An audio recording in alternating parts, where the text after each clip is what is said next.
Alors, mon prénom c'est Pierre-Marie, mon nom c'est Robin. Donc je suis président de la fédération des centres sociaux. C'est une fédération à deux têtes, une fédération 49, et une fédération 53, bidépartementale.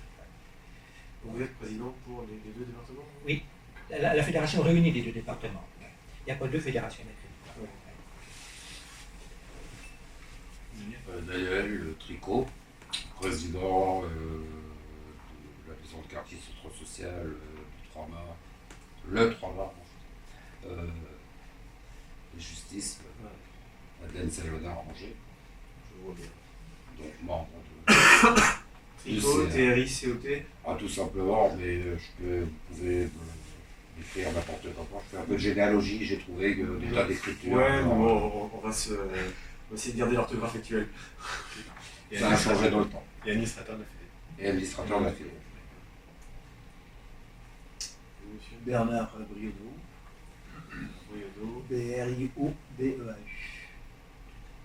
Voilà. Moi, je suis adjoint au pôle adjoint au pôle Solidarité Famille de Chemillé-en-Anjou. Je suis en même temps maire délégué de Valenjou. Et puis quelques autres responsabilités. Voilà. Okay. Donc, moi, Yann Evin. Yann avec 2 N. Oui. Evin, E-V-E-N. Délégué de la fédération. Très bien. Merci beaucoup, bonne journée. Et vous-même, je ne sais pas qui est. Alors, moi, c'est Yves Tréca-Durand. Yves Tréca, T-R-E-C-A, plus loin D-E-R-A-N-D. Et donc, charge de la politique au Congo de l'Est. Okay. On voit sur les réseaux. Ensuite. Plus ou moins sérieusement. Toujours sérieux, ça peut être de l'humour, mais c'est sérieux. Donc du coup, on voulait nous faire cette rencontre, conférence de presse un petit peu pour présenter toute la démarche qui a démarré depuis cet été 2019 autour de la rédaction d'un manifeste des 600 élus, manifeste d'élus politiques au niveau national, où les élus ont mis en les élus des collectivités locales mettent en avant l'intérêt qu'ils voient de la présence des centres sociaux sur leur territoire. Et c'est vrai qu'au moment de la période électorale dans laquelle on est, ça nous semblait important de rappeler et de revenir sur un petit peu c'est quoi les centres sociaux, surtout qu'on va avoir de nouvelles équipes municipales qui vont arriver sur les territoires et du coup qui vont être appelées à travailler et à soutenir les structures associatives, voire municipales que sont les centres sociaux. Et voilà, on voulait revenir là-dessus. Ce manifeste, effectivement, ça a été un choix de se dire à un moment donné, c'est important de s'adresser aux élus. Et pour s'adresser aux élus, rien de tel que de prendre des élus qui sont soit administrateurs, soit financeurs d'eux-mêmes d'un centre social, parce qu'au moins, ils savent quoi dire et comment s'adresser à eux directement. Donc c'est un dispositif c'est une démarche qui s'est faite à partir de la Fédé nationale, puisqu'on l'a organisé avec une Fédé nationale, et avec un objectif de faire signer un certain nombre d'élus. On était parti sur 400, on est arrivé à 600, et les signatures continuent à arriver, puisque là je regardais mes mails et j'ai un élu de Saint-Léger-des-Bois qui vient de signer le manifeste. 600. Voilà, là on est à 600 au niveau national, et ici au niveau, sur les 2 départements, une trentaine d'élus ont signé. Peut-être revenir un petit peu sur les... Il signe quoi un manifeste ici, ce document qui résume en fait, voilà, ce document des centres sociaux. Tout à fait, exactement. Donc on va revenir dans le cadre de la conférence, on va revenir un petit peu sur tout ce détail. Peut-être vous redonner en introduction quelques données sur les centres, sur par exemple sur le Maine-et-Loire et la Mayenne, qu'est-ce que ça représente. On vous dira un petit peu plus le détail de ce qu'on fait au niveau des centres sociaux, mais c'est déjà c'est 695. On a un observatoire au niveau national et au niveau départemental qui permet d'avoir des données un petit peu précises. C'est pour ça que je vous donne ces chiffres. Donc c'est 695 dirigeants associatifs dans les 2 départements. Dans les 2 départements. Et plus de 5300 bénévoles qui sont impliqués dans les activités.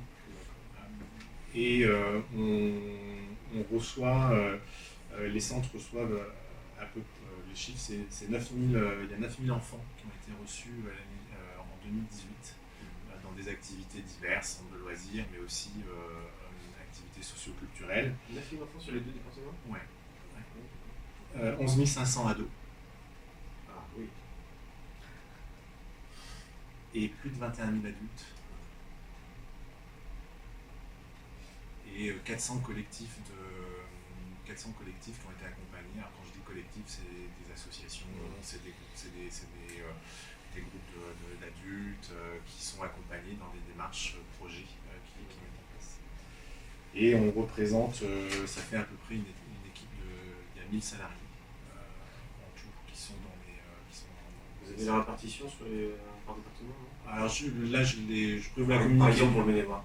Alors le Maine-et-Loire, vous avez aujourd'hui il y a 38 centres sur le Maine-et-Loire. 38 centres. Ouais. Et donc combien de salariés? Et ça doit faire à peu près, le nombre de salariés sur le Maine-et-Loire doit être à mon avis de 700. Vas-y, sur cabinet 1000 en plus, t'as dit? Ouais, ça doit être à peu près 700. Oui, c'est même un peu, oui, ça doit être plutôt 800. C'est quand même la grosse armée, c'est un milliard. Oui, tout à fait. Donc 38 centres sociaux sur le Maine-et-Loire, 32 qui sont adhérents à la Fédération des centres sociaux.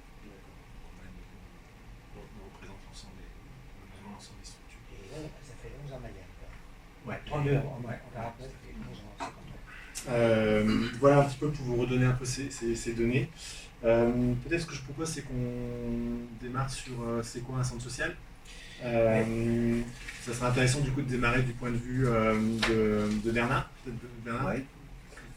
Alors, un centre social, comment on le perçoit? Moi, je dirais tout d'abord, une mouvance, un laboratoire, je dirais, extrêmement vivant, hein, à tout point de vue, en partant de l'enfance, en passant par la jeunesse et en allant jusqu'à, je dirais, la parentalité et puis jusqu'au vieillissement de la population. Et je dirais toute cette vie, je dirais, de proximité, hein, de partage, hein, avec, je dirais, la population. Et le meilleure façon de voir, c'est la proximité de travail avec l'ensemble de la population. Hein, qu'on en soit parent, qu'on en soit vieillissant, qu'on en soit, je dirais dans la vie active, à quelque niveau qu'on soit. Et l'autre chose aussi qui me paraît importante, c'est la mobilisation assez considérable de bénévoles, hein, qui peuvent se faire tout autour de l'ensemble des secteurs, hein, parce qu'il y a souvent on travaille un petit peu par secteur, hein, et c'est considérable, hein, l'ensemble des bénévoles. Et voilà, c'est comme ça qu'on le voit, qu'on le perçoit, et qui est, je dirais, un formidable outil d'accompagnement, qui peut être un formidable outil d'accompagnement de nos politiques, nous, locales. Et ça c'est, si on le perçoit comme ça, on peut faire un boulot extraordinaire quand on arrive à avancer ensemble. Voilà, comment se tisse le lien entre une commune et un centre social? Alors, il se tisse sûrement... Je veux dire de manière pratique. Hein, oui, de différentes manières, ça dépend, parce que moi j'ai eu l'occasion d'aller à Paris pour rencontrer justement d'autres élus. On a tellement d'histoires différentes les uns avec les autres. Je dis, pour nous personnellement, ça a été loin. Hein. On a fait par exemple ce qu'on appelle un ABS, hein, c'est-à-dire une analyse des besoins sociaux, et on a mis toutes les associations concernées autour de la table. Et on a fait un diagnostic partagé. Analyse des besoins sociaux. Oui, c'est ça. C'est une procédure qui est obligatoire dans toutes les communes. Au moins. C'est acheminé. C'est acheminé. Et en faisant ces diagnostics partagés, chacun a compris, hein, je dis bien partagé, chacun a compris le rôle qu'il pouvait jouer, le rôle de la commune, le rôle des associations, hein, et faire en sorte que demain ou après-demain, quand on a des actions à mener, qu'il y ait une complémentarité, hein, et que l'un ne s'occupe pas forcément du travail de l'autre, mais que ça soit vraiment une complémentarité, hein, et qu'il n'y a pas de perte de temps, hein, et surtout une efficacité. Voilà, c'est surtout ça ce qu'il faut qu'on essaye de faire. Bon, pour nous c'est comme ça. Et puis alors on peut aller plus loin, parce que généralement, à un moment donné, on parle parle de moyens financiers. Hein. Eh bien, nous, sur le Chevillois, par exemple, je ne sais pas si c'est partout, on était jusqu'à faire un CEPOM, hein, c'est-à-dire un contrat pluriannuel d'objectifs et de moyens. Voilà, sur 3 ans. C'est-à-dire que nous, on se garantit une efficacité aussi en même temps, mais le centre social se garantit aussi en même temps sur 3 ans eh bien, une capacité financière à faire. Hein.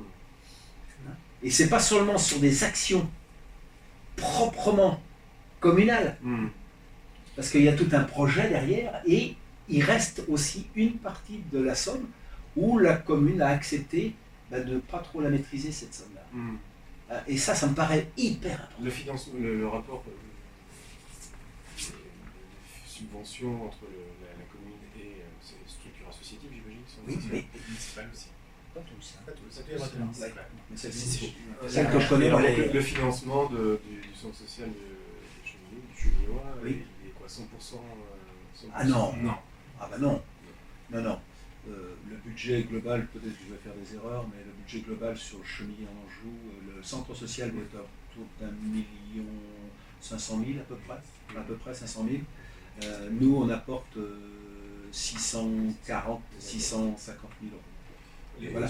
Tout confondu, hein, si bien le contrat enfant-jeunesse qu'on traite avec la CAF que comment je dirais, toute la politique du fonctionnement général. Le fonctionnement général du centre du social. financement, alors c'est... Les chiffres sont après au niveau départemental, c'est vous avez les collectivités financent à peu près 60%, Voilà, entre 60 et 70% Voilà, c'est ça. d'un centre. Après, ça dépend toujours des collectivités, hein, c'est un chiffre global que je vous donne. La CAF finance à hauteur de 20%, 20 à 30%. 25. Et le reste, c'est des financements des usagers, enfin, des habitants, de la participation, des activités. Et puis après, il y a à peu près 5%, 5-10% qui sont des financements autres, qui viennent de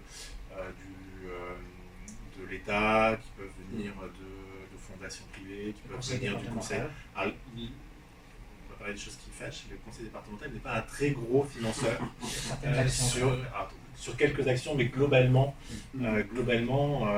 c'est sur le département, c'est pas le principal financeur. Et après, beaucoup de financements contre le conseil régional. Mais là, on est dans les 5%. Hein. Mais là, on est dans les 5%. Voilà. Mais qui sont pour le coup essentiellement la commune ou la communauté et la CAF. C'est-à-dire qu'en fait, la collectivité et la CAF financent la structure pour son projet global. Voilà. Alors que les autres, les 5% ou les 10%, ça dépend des lieux. Exactement. Sur des actions passives, c'est fléché, quoi. C'est ce qu'ils appellent un projet. C'est très souvent.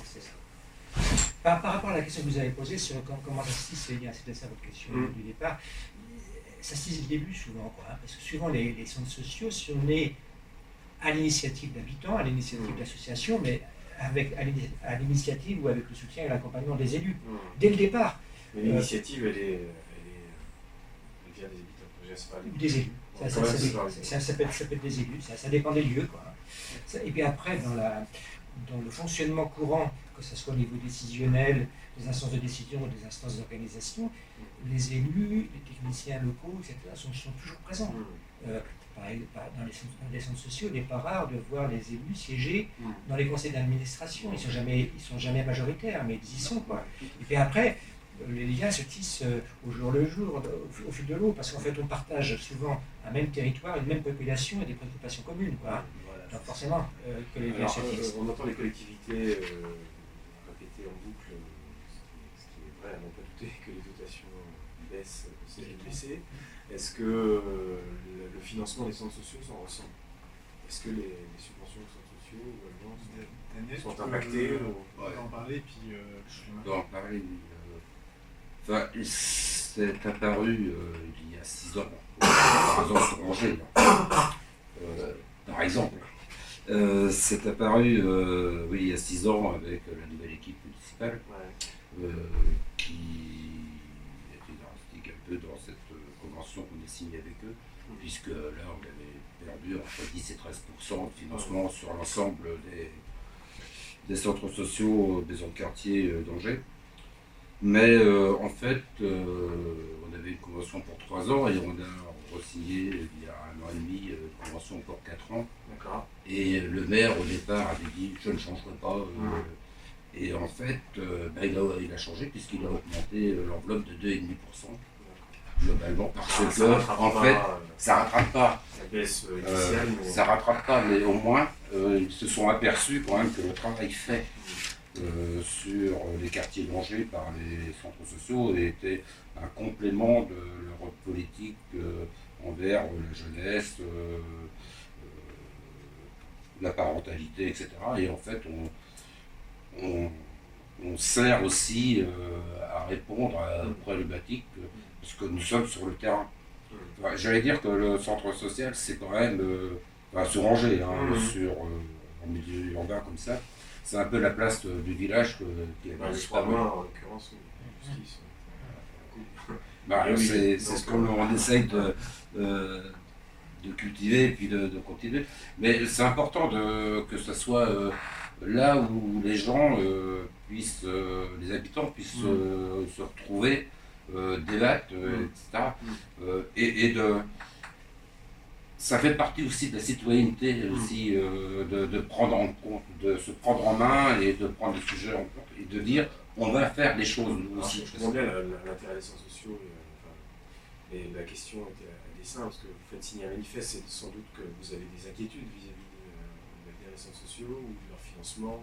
C'est pour ça que la question sur la baisse des dotations et l'impact sur les centres sociaux, je veux dire, l'objet de ce manifeste, c'est pas simplement de dire on est là, on existe. J'imagine qu'il y a une interpellation derrière. Alors, je sais pas. Je pense quand même que l'objet, c'est quand même ce que vous venez de dire, on est là, on existe. Qui s'adresse notamment à des nouvelles générations d'élus qui ne sont pas forcément au courant qu'on est là et qu'on existe.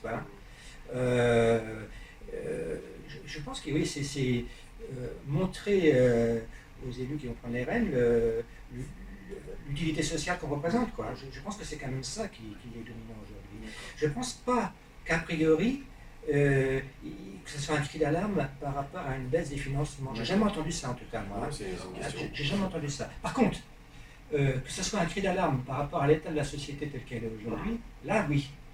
Sur la question de l'injustice sociale, de la question de la fragilité du vivre ensemble, la question de la fragilité de la démocratie, oui. En disant, les élus, n'oubliez pas qu'on est là et qu'on peut être aussi à vos côtés sur ces questions qui mettent la société française en difficulté aujourd'hui. C'est sûr. Mais l'argument financier, l'argument qu'on pourrait qualifier vénal, non. Je pense qu'il y a juste pour intervenir, je pense qu'il y a ce que dit Daniel est juste, et c'est qu'on est quand même des structures qui sont quand même très présentes sur les territoires et en lien avec les collectivités, en lien avec les habitants, en lien avec les acteurs associatifs, qui fait que du coup il y a quand même une reconnaissance assez, en tout cas nous sur nos départements, c'est pas forcément le cas au niveau national de partout, mais nous ici on a quand même une reconnaissance assez forte des collectivités qui fait que alors ça ne veut pas dire que c'est pas facile tous les ans et qu'il ne faut pas discuter le bout de gras avec la collectivité, etc. Attention. Mais en tout cas, des variations de financement. Mais je pense qu'on fait partie des collectivités, des acteurs associatifs qui ont le moins souffert des questions de restrictions financières. Ça ne veut pas dire qu'il n'y a pas eu des négociations. Enfin, moi, pour avoir suivi l'ensemble sur le département, ça a pu être compliqué à certains endroits, mais la présence locale, le partenariat avec la CAF, l'implication auprès des habitants, les services qui sont mis en place, fait que du coup, il y a quand même une reconnaissance très forte des élus.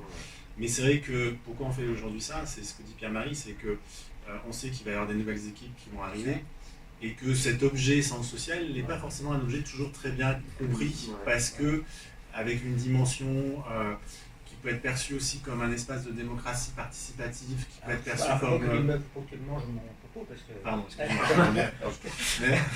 C'est reparti. Il va s'en bouffer mais en tout cas, il y a quand même... Pourquoi vous laissez faire? Il y a quand même effectivement toutes ces dimensions-là qui sont importantes et qui fait qu'il y a vraiment un enjeu de rappeler, de faire un travail pédagogique, de réexplication autour de ce que c'est. Parce qu'il peut y avoir on le perçoit bien quand il y a des nouvelles équipes municipales qui arrivent, qui disent ce truc-là, on va pas mettre d'argent, ou on va le faire à la place d'eux. Il y a souvent ça aussi, c'est pas tellement une question financière, Mais il vaut mieux que ce soit nous, collectivités, qui le faisons plutôt qu'un acteur associatif. Je pense qu'aujourd'hui, c'est effectivement par rapport à votre question, je pense que les centres sociaux ne se sont pas particulièrement menacés. C'est pas toujours le cas, hein, mais en ce moment, non, parce qu'on voit, et ça c'est très fréquent, on voit apparaître dans les politiques publiques locales, dans les politiques publiques départementales, menées soit par le département, soit par les caisses départementales d'allocation familiale, soit par l'État, notamment dans le cadre de la lutte contre la pauvreté. On voit apparaître les centres sociaux, là on ne les voyait jamais apparaître avant. Et on les voit apparaître nominativement, ils sont cités. L'appellation centre social est évoquée. En fait, je crois que notre succès est dédié à deux choses. Pour mener à bien une politique publique, il faut trouver les gens là où ils sont. Et les gens sont aussi dans les centres sociaux. Ils fréquentent les centres sociaux. Yann vous a donné des chiffres, puis il y en a d'autres. Hein. Et puis il faut aussi, c'est tout bête, mais il faut aussi des murs. Voilà, il faut aussi des lieux où les gens puissent se rassembler, mener des actions ensemble. Voilà. Et les centres sociaux, c'est les deux à la fois. C'est des gens et des murs. Quoi. Et ça, pour quelqu'un qui souhaite développer une politique publique, c'est un double atout pour les centres sociaux. Parce qu'il y a des mouvements où il peut y avoir des gens, des idées, mais il n'y a pas de mur, et inversement, quelquefois il y a des murs, mais pas d'idées, pas de gens. Quoi. Voilà, donc, l'intérêt aussi de faire ce manifeste, c'est, on le dit, je vous expliquais que quand la l'équipe municipale est arrivée, les Gobert, c'était les centres sociaux, c'est ceux qui ont été le plus impactés d'ailleurs par la baisse des financements, c'est parce qu'ils ne voyaient pas trop l'utilité. Quand on a renégocié notre CPO, le discours avait complètement changé. CPO, puisque notre convention de Pluriannuel d'objectifs pour 4 ans. Et en fait, il s'est aperçu que le travail fait dans les quartiers, c'était un travail que en fait, les services de la ville ont du mal à faire, ou quand ils le font, il n'y a pas la réponse qu'ils le souhaitent, parce qu'en fait, tout se passe quand même sur le quartier. Et puis les centres sociaux, c'est quand même l'endroit où il y a un lien de confiance qui se crée entre les habitants, les salariés des centres, et puis ça permet que la parole se libère et que les choses se fassent. Quand vous n'avez pas confiance, quand ça descend de la municipalité, il y a des difficultés à que les habitants adhèrent. Or là, c'est plutôt des choses qui remontent. Et c'est pour ça qu'en fait, il s'est aperçu que oui, de l'utilité est importante. Donc, comme on va changer un peu d'équipe, il est important aussi de recommencer, de redire l'importance que l'on a sur les territoires. Parce que si à chaque fois vous baissez de 10 à 13% et ça remonte un peu à près de 2,5, vous allez finir par. Oui, mais je pense qu'on est je pense qu'on est quand même dans une autre démarche aujourd'hui. Et puis, je pense que, c'est pour ça que c'est important de le faire maintenant, au moment des élections, parce que les élus qui sont en place, ils s'aperçoivent que, sans nous, on est quand même quelque part, dans certains quartiers sur Angers, le garant d'une certaine paix sociale. Et ça, c'est important quand même. On joue un peu ça quand même, un peu les pompiers quand même, de temps en temps. Hein. Tu voulais intervenir ? Oui, ce que je veux intervenir, c'est que c'est deux manières, je dirais, différentes d'aborder tout l'aspect social, global, au niveau des politiques. Et je crois qu'on ne peut pas se passer l'un de l'autre. Et avec cette façon différente d'aborder, eh bien, c'est là que nous sommes complémentaires les uns avec les autres. Je prends un exemple. On a mis en place ce qu'on appelle un PEDT, un projet éducatif de territoire. Bon, voilà, c'est pour des 3-11. Voilà. Parce que c'est carrément la responsabilité là, eh bien, on a fait appel au centre social pour l'animation de ce PEDT. Et on a trouvé des systèmes d'animation où les gens prenaient plaisir à venir en réunion parce qu'il y avait une façon tout à fait particulière du centre social d'animer l'ensemble des personnes. Et on a réuni jusqu'à 120 personnes. Bon, c'est pas possible, ça n'existe pas ça. Mais si, ça existe parce que, eh ben voilà, il faut qu'on s'appuie justement sur, je dirais, l'originalité de l'animation, et puis la façon de voir les choses qui sont différentes.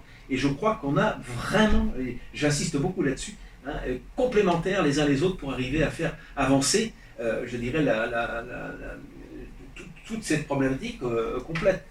Un autre exemple que je pourrais dire de manière très claire, il a été là où nous sommes à Chemillé, l'ancienne MSAP, hein, la maison de service au public, qui est devenue maintenant France Service, hein, eh bien, a été installée au niveau du centre social. On s'est rendu compte que nous, on est plutôt une ville éclatée. C'était plutôt le centre qui allait à ce niveau CMSAP. Et qu'est-ce qu'on a fait? On a dit, attendez, eh bien, on a réorganisé l'ensemble de nos accueils de chaque mairie pour être complémentaires. Les gens vont venir à l'accueil pour demander des renseignements et après on va faire un va-et-vient vis-à-vis du centre social. Vous voyez, c'est ça ce qu'il faut qu'on arrive. Et ça, c'est grâce, je dirais, à l'ouverture d'une manière différente d'aborder la population. Et ça, on peut dire, c'est comme ça qu'on s'en sort, quoi, si vous voulez. Justement, par rapport à ça, c'est peut-être Daniel ou Pierre-Marie, vous pouvez peut-être donner des exemples sur... les centres sociaux ont une expertise, en tout cas un savoir-faire autour de la dimension animation, participation, développement de la prise de parole des habitants, quoi. Par des techniques d'animation, par des logiques d'aller vers, d'aller dans la rue, d'aller rencontrer. Ça peut être intéressant d'être je sais pas lequel des deux. Oui. Vas-y. Enfin, le centre social, moi, comme nous, on en fait. C'est déjà, il sert de faire de la coordination. Les acteurs éducatifs, par exemple, sur notre quartier, ça n'existe pas autrement. Et c'est le lieu où c'est possible. Et là, on peut avoir les professionnels, les enseignants, les co-enseignants, etc., mais aussi les parents, etc. On recoupe aussi avec des problèmes, des fois, de parentalité, etc. Et c'est le seul endroit où on peut le faire. Et puis, il y a aussi un aspect que l'on travaille beaucoup, c'est de travailler hors les murs. Parce que là aussi, même si, comme vous le disiez tout à l'heure, le 3 mois, c'est quelque chose d'ouvert et où il se passe plein de choses, et c'est pendant la place publique, il y a encore des gens qui ont du mal à passer ces portes. Et en fait, et entre autres, tout ce qui est jeune ou plutôt senior. Donc, il faut aller vers eux. Oui, parce que les scolaires, ils sont amenés à fréquenter. C'est cadré. C'est sûr que quand on fait un spectacle jeune enfant, etc., on a les asthmates qui viennent, on a les centres de loisirs, on a le collège ou les écoles qui viennent, oui. Ça, c'est... Une fois qu'ils y ont mis les pieds, ils reviennent facilement. Ils peuvent revenir avec les parents, etc. Oui, mais justement, non, parce que quand ils viennent dans ce cadre-là, les parents ne sont pas là. Et donc... Parfois, il y en a 2 ou 3. Oui, enfin 2 ou 3, mais c'est souvent les 2 ou 3 mêmes, on est bien d'accord. Mais donc, c'est justement en allant à l'extérieur, faire un petit déjeuner à l'école, c'est là qu'aussi on rencontre les parents, parce que là, ils avaient des gamins, etc.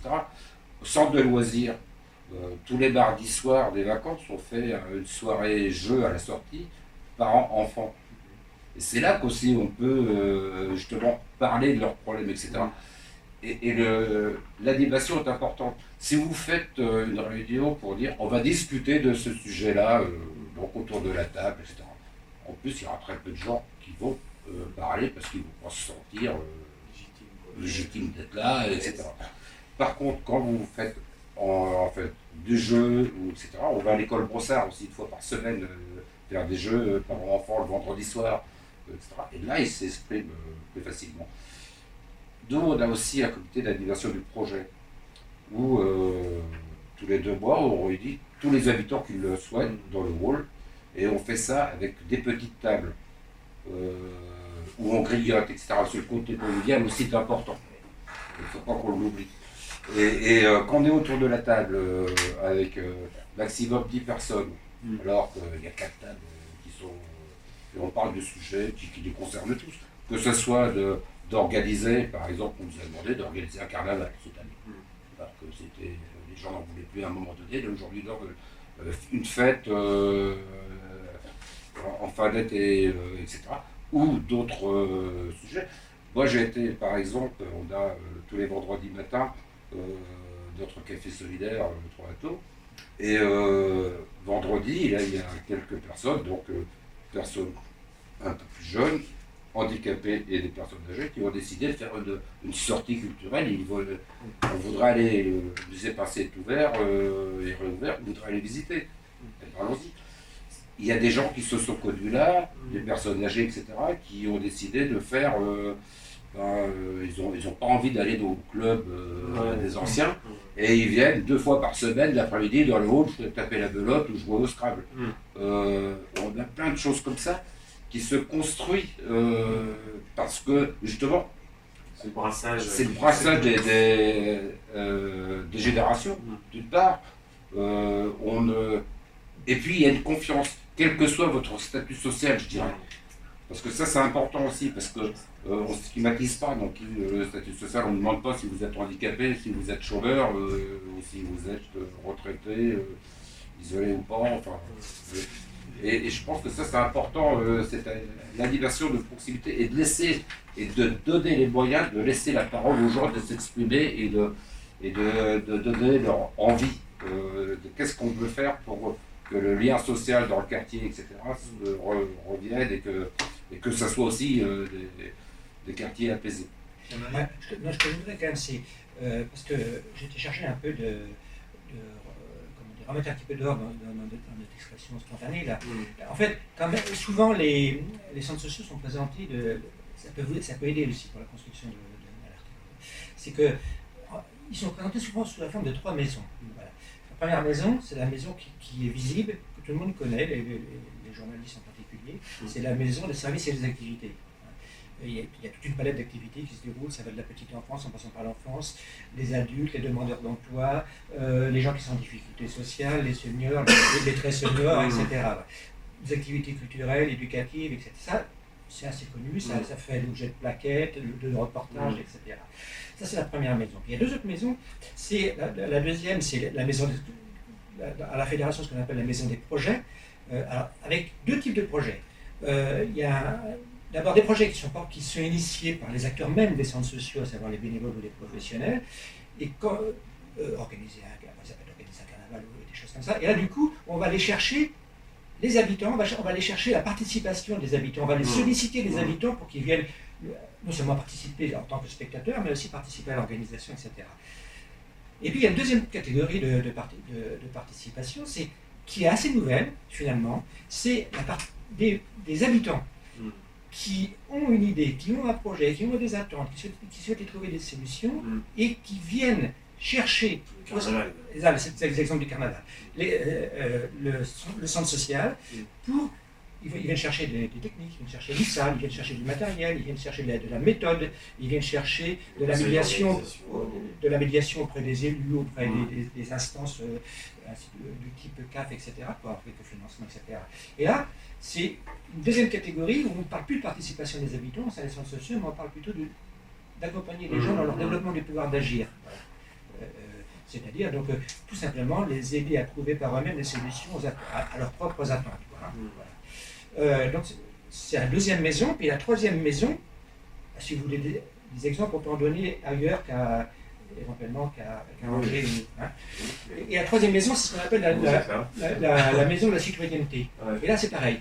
Il y a 2 types de citoyenneté. Il y a à l'interne des centres sociaux, comme vous le disiez tout à l'heure, la plupart des centres sociaux, la grande majorité des centres sociaux sont des centres sociaux associatifs. Et la question de la démocratie au sein même de nos instances de fonctionnement, la question de la participation, de l'engagement, de l'implication des habitants au sein même de nos instances de fonctionnement, qu'elles soient décisionnelles, organisationnelles, c'est très important pour nous. On se considère comme des écoles de citoyenneté. Ça, c'est la première chose. Et puis la deuxième chose en termes de maison de la citoyenneté, c'est que tout simplement, on est inscrit sur la place publique. Voilà. Parce qu'on ne peut pas distinguer, c'est impossible de distinguer l'animation de la vie sociale du fonctionnement politique d'une cité. C'est quasi synonyme. Donc, en ce sens-là, on travaille, c'est la question que vous posiez au tout début, on travaille en interrelation permanente quasiment avec les élus locaux, parce que, comme je le disais, on partage les mêmes habitants, les mêmes territoires, les mêmes préoccupations. Voilà. Et donc, les élus viennent nous chercher quand ils ont besoin d'avoir des informations sur les attentes des habitants dont ils ont la charge. Et inversement, nous, on va chercher les élus quand on construit nos projets sociaux et qu'on a aussi besoin de les entendre, parce qu'eux-mêmes sont en contact, et peut-être quelquefois plus que nous, sont en contact aussi avec la population. Voilà les 3 maisons. Oui, je vais intervenir. Et puis il y a il y a une chose certaine en tant qu'élu. Il faut qu'on se laisse aussi à des moments donnés interpeller d'une manière, je dirais, collective. Je vois, parce qu'on l'a vécu, tout d'un coup, il y a un truc qui est apprenti retraité. Qu'est-ce que c'est que ce machin-là? Eh bien, ce sont les jeunes retraités qui veulent et qui ne veulent pas peut-être rentrer complètement dans ce qui se faisait avant. Donc voilà, une nouvelle. Tout d'un coup, il y a un Fab Lab. Un Fab Lab, qu'est-ce que c'est que ce machin-là qui se monte à un moment donné? Vous voyez? Eh bien, ça fait partie des originalités. Si on n'est pas capable de voir ces originalités, eh bien, on est à côté de la plaque. Et c'est là qu'il faut qu'on soit, je dirais, attentif. On regarde, puis je pourrais en citer un tiers-lieu, par exemple, aussi. La première fois que dans le Cheminois, on a entendu un tiers-lieu, c'était au niveau du centre social. Je ne sais même pas ce que c'est, un tiers-lieu. Un tiers-lieu, c'est un endroit où vous avez des gens tout à fait ordinaires, comme vous et moi. Ça, merci. C'est bien parti, je me suis cité dedans, vous voyez bien. Je ne me suis pas trompé. Et puis, par exemple, ça peut être des chefs d'entreprise, ça peut être des animateurs ayant des compétences, et on se réunit sur un sujet et on partage complètement l'ensemble, je dirais, d'une problématique donnée. Voilà. Et ça, c'est nouveau, parce que très souvent, jusqu'à maintenant, on était plutôt en colonne, chacun avait son domaine, et il n'y avait pas de transversalité. Tiers-lieu, c'est complètement différent, c'est arriver tous ensemble à obtenir quelque chose qui tienne la route, mais en mettant beaucoup de transversalité. Vous voyez, c'est ça qui me paraît important aussi. Oui, c'est peut-être un peu ce que vous attendez là de. Donc là, en fait, l'idée c'est d'interpeller les futurs élus, de leur dire que vous existez, que vous êtes là, que vous avez une utilité sociale, que voilà. Est-ce que vous soumettez cette alors, Pierre-Marie, je peux c'est une pétition, non? Oui. Alors, en réalité, oui, c'est le but. Ouais. Donc, vous l'enverrez après les élections ou comment vous allez faire? Alors, appelez. Donc, premièrement, vous êtes là, donc on donne à ce manifeste une dimension, si possible, la plus large possible. Voilà. Bon. Mais on sait très bien, par ailleurs, que le vecteur le plus efficace pour diffuser ce genre de documents et surtout inviter à sa lecture, c'est quand même les centres sociaux là où ils sont implantés. Donc, on a proposé à chaque adhérent, centre social ou espace de vie sociale, on a deux types d'adhérents, de proposer ce document aux différentes listes qui vont se présenter. Et non seulement de le proposer, mais de les inviter et de s'appuyer sur ce document et sur les documents qui sont en interne pour présenter les centres sociaux et plus particulièrement leur centre social. Voilà. Ça a été déjà distribué largement? Oui. Vous l'avez tiré à combien d'exemplaires? Là, ça vient de la Fédération nationale, ça. Ouais. Mais vous, par exemple, en Maine-et-Loire et Mayenne alors nous, si c'est pas par liste, on l'a envoyé à les tous communes. On l'a envoyé à tous les centres. Là, aujourd'hui, on a la responsabilité, tous les adhérents, de diffuser directement. Donc ça veut dire qu'il y a aujourd'hui, il y a 34 centres, donc il y a 34 centres qui sont là aujourd'hui, qui sont un peu dans les starting blocks, qui vont le diffuser à leur liberté de le faire ou pas. On va faire, c'est filmer là, donc l'idée c'est aussi de le diffuser via les médias sociaux. Voilà. Et bien alors donc ça c'est la première étape, la première étape avant les élections, aux listes. Alors sachant qu'on arrive un peu tard, parce que les programmes sont aujourd'hui réalisés, sont faits, sont quasiment diffusés, les programmes dans les communes. Oui, mais à la rigueur, c'est pas forcément d'influer sur les programmes, mais plus de rappeler que vous êtes là. Voilà, exactement ça. Donc c'est effectivement inviter les élus qui vont sortir des urnes à venir rencontrer les centres sociaux, les connaître, les reconnaître et à chercher à s'appuyer dessus pour développer leur propre politique publique. Alors, on invite les centres sociaux, s'ils veulent, une fois les élections passées, à en remettre une deuxième couche par rapport du coup aux élus sortis des urnes. On récupère les documents aux élus qui ont été battus. Et donc, mais là, avec une présentation beaucoup plus large des activités, du fonctionnement du centre social et de l'EVS, voilà. Deuxième étape. Et puis troisième étape, la troisième étape, c'est qu'on va solliciter l'association des maires de Maine-et-Loire. On ne l'a pas encore fait. Parce qu'on sait qu'ils organisent. Ouais, on sait qu'ils organisent en juin une sorte de journée, voilà, pour les élus fraîchement sortis des urnes. Donc, on souhaiterait nous pouvoir être présents, par exemple, sous la forme d'un stand, quoi. Hein. On ne sait pas trop quelle pourrait être notre présence. Enfin, on a bien l'intention de le faire. Et puis une dernière chose quand même, parce que ça c'est le court terme, ça nous mène jusqu'à l'été, mais après, on peut très bien considérer que ce document, ce soit un document de base et de référence quand il s'agira pour les centres sociaux et pour les collectivités de signer des conventions de partenariat, de signer des poches, des CPOM, etc. Quoi, hein. Parce qu'on peut trouver dans ce document une sorte on peut construire à partir de ce document une sorte de préambule, voilà, à toutes les conventions partenariales qui pourraient se réaliser dans les années futures. Quoi, hein. Donc c'est un document, je veux dire par là, c'est un document, c'est pas simplement un document fait de paille, voilà, qui n'existe plus à partir du mois de juin, c'est un document qui peut servir de référence pour plus longtemps. Quoi. Et on pourra même appeler les élus à continuer à le signer quand ils seront... Voilà, ben oui, tout simplement parce que, comme je le disais tout à l'heure, les fameuses ABS qu'on appelle, des analyses des besoins sociaux, normalement, on est dans l'obligation d'en faire un par mandat.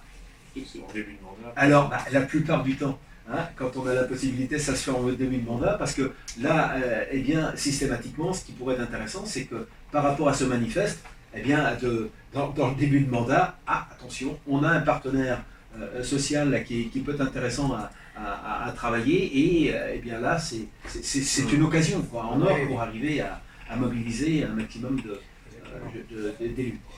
Je pense qu'on a fait le tour. Je sais pas si pas mal déjà, ouais, des questions.